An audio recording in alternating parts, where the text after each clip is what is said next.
नमस्कार दोस्तों, मेरा नाम है अम्बेडकर। आपका स्वागत है हमारे प्यारे चैनल अम्बेडकर सिंघानिया। दोस्तों, आप लोग बता दें कि सोनम वांगचुक 6 महीने बाद लेह पहुंचे। हजारों लोगों ने किया स्वागत, बोले उम्मीद के साथ आगे बढ़ रहे हैं। एनएसए में जेल में बंद थे वांगचुक। सोनम वांगचुक 170 दिन बाद लेह पहुंचे। लद्दाख के सामाजिक कार्यकर्ता सोनम वांगचुक रविवार को 6 महीने करीब 170 दिन बाद लेह पहुंचे। केंद्र ने 14 मार्च को वांगचुक पर लगा नेशनल सिक्योरिटी एक्ट NSA हटाया था। इसके बाद उन्हें जोधपुर जेल में रिहा किया गया था। लेह में उनके लिए स्वागत कार्यक्रम आयोजित किया गया, जिसमें वांगचुक के सैकड़ों समर्थक पहुंचे। वांगचुक ने समर्थकों को संबोधित करते हुए कहा, जिस मकसद के लिए हम काम कर रहे हैं उसके लिए एक नया सूरज उगेगा। हमें उम्मीद के साथ आगे बढ़ रहे हैं। वांगचुक ने कहा कि 170 दिन बाद इन पहाड़ों में आकर और लोगों से मिलकर मुझे अच्छा लग रहा है। हमें उम्मीद है कि सभी तरफ से ऐसा ही माहौल बनेगा और मैं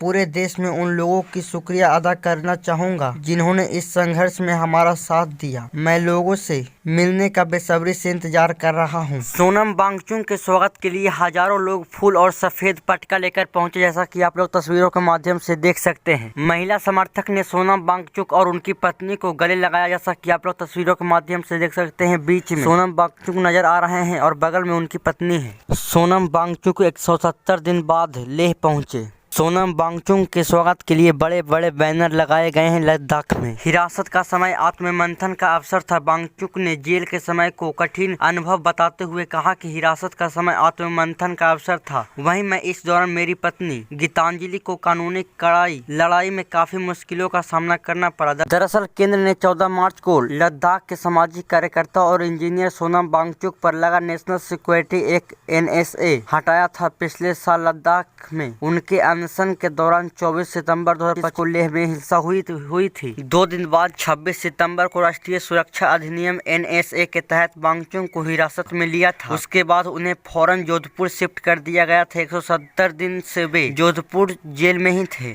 NSA सरकार को ऐसे लोगों को हिरासत में लेने का अधिकार देता है जिनसे देश की सुरक्षा या सामाजिक व्यवस्था को खतरा हो। इसके तहत किसी व्यक्ति को अधिकतम 12 महीने तक नजरबंद रखा जा सकता है। एक्टिविस्ट सोनम वांगचुक बोले, व्यक्तिगत रूप से यह अनुभव मुझे खुद को समझने का मौका देने वाला रहा। हालांकि कई गलतियां हुई, लेकिन जिस तरह उन्हें सुधारा गया उससे लगता है कि जागरूकता आई है। 14 मार्च सोनम वांगचुक जेल से रिहा। केंद्र ने 14 मार्च को लद्दाख के सामाजिक कार्यकर्ता और इंजीनियर सोनम वांगचुक पर लगा नेशनल सिक्योरिटी एक्ट NSA हटाया था। सरकार ने कहा कि यह आदेश तुरंत प्रभाव से लागू हो गया है। गृह मंत्रालय के अनुसार सोनम ने NSA एक्ट के तहत अपनी हिरासत की अवधि का लगभग आधा हिस्सा पूरा कर लिया। इसके बाद सुबह करीब 10 बजे सोनम की पत्नी गीतांजलि जोधपुर जेल पहुंची। कागजी कार्रवाई पूरी हो गई। दोपहर करीब 1:15 बजे वांगचुक की पत्नी के साथ निजी गाड़ी से जेल से निकले थे वांगचुक। सोनम वांगचुक की हिरासत केस का टाइमलाइन समझ लेते हैं। 26 सितंबर 2025 को लद्दाख को राज्य का दर्जा देने की मांग को लेकर लेह में हिंसक प्रदर्शन हुआ। केंद्र ने NSA के तहत हिरासत में लिया था वांगचुक। 27 सितंबर 2025 को सुरक्षा कारणों का हवाला देकर सरकार ने लद्दाख के करीब 1500 किलोमीटर दूर राजस्थान की जोधपुर सेंट्रल जेल शिफ्ट किया। 3 अक्टूबर 2025 को पत्नी गीतांजलि अंगमो ने सुप्रीम कोर्ट में हैबियस कॉर्पस याचिका दायर कर गिरफ्तारी को चुनौती दी। 10 अक्टूबर 2025 को पत्नी सुनवाई सुप्रीम कोर्ट ने केंद्र और लद्दाख प्रशासन से जवाब मांगा और नोटिस जारी। 26 फरवरी 2026 को सुप्रीम कोर्ट ने मेडिकल रिपोर्ट मांगी। हिरासत के आधार पर वीडियो और दस्तावेज पर सवाल उठाए। फरवरी और मार्च में 24 से ज्यादा बार मामला सुप्रीम कोर्ट में लिस्टेड हुआ और फाइनली 14 मार्च 2026 को सरकार ने वांगचुक पर लगा NSA हटा दिया। सरकार बोली, बातचीत का माहौल बनाने के लिए फैसला लिया। सरकार ने यह फैसला सुप्रीम कोर्ट में वांगचुक की याचिका पर अंतिम सुनवाई 17 मार्च के 2 दिन पहले लिया। सुप्रीम कोर्ट के दौरान ये वीडियो और फोटो देखेगा, जिनके आधार पर सरकार ने उन पर NSA लगाया था। केंद्र ने कहा कि यह फैसला लद्दाख में शांति, स्थिरता और संवाद का माहौल बनाने के लिए लिया गया है। लद्दाख में विभिन्न समुदायों और नेताओं के साथ लगातार बातचीत की जा रही है। हड़ताल और विरोध प्रदर्शन का असर छात्रों, नौकरी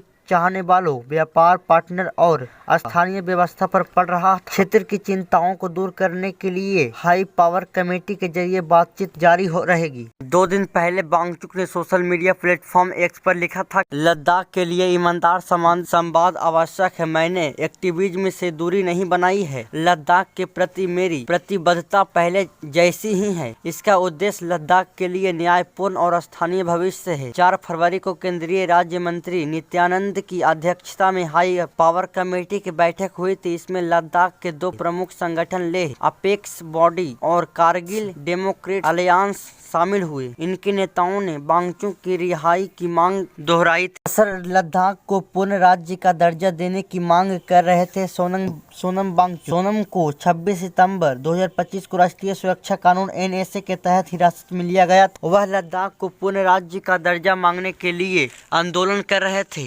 आंदोलन के दौरान हुए हिंसक प्रदर्शन के दौरान 2 दिन बाद उनकी गिरफ्तारी हुई थी। इन प्रदर्शनों में 4 लोगों की मौत हुई थी, 90 लोग घायल हुए थे। सरकार का आरोप है कि वांगचुक ने इस हिंसा को भड़काया था। लद्दाख में प्रदर्शन के दौरान हिंसा, जगह का नाम लेह था। तारीख 24 सितंबर, उनमें से 4 लोगों की मौत हुई थी और घायल की संख्या 45 है। सोनम की मांग थी कि पूर्ण राज्य का दर्जा देने और 6वीं अनुसूची के तहत संवैधानिक सुरक्षा। 10 सितंबर को भूख हड़ताल और अनशन चल रहा था। 23 सितंबर को अनशन कर रहे 2 लोगों की स्थिति बिगड़ी। 24 सितंबर लेह बंद की अपील पर बड़ा प्रदर्शन। दोपहर 1 बजे प्रदर्शन हिंसक हुआ। सुरक्षा बलों की गाड़ियां फूकी गई। बीजेपी कार्यकालय में भी आगजनी हुई। पुलिस का एक्शन, आंसू गैस के गोले दागे, लाठीचार्ज किया। 10 से 12 पुलिस कर्मी भी घायल हुए। लेह में कर्फ्यू लगाया गया। तो दोस्तों आज के लिए बस इतना ही। धन्यवाद।